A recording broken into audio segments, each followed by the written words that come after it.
Hey,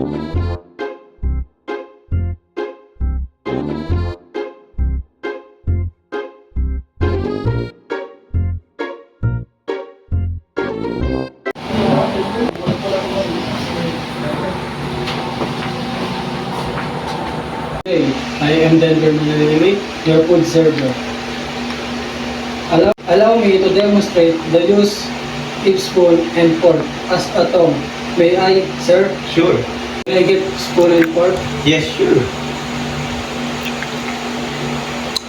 First, put this spoon in the right hand. Like this. Put this fork and the front of spoon. Now, have a tongue now.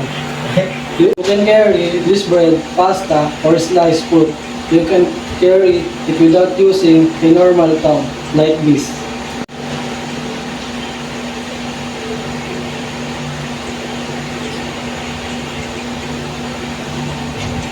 Would you like to try it, sir?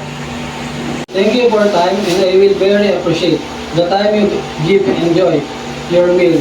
And I have a nice day. Excuse me, sir.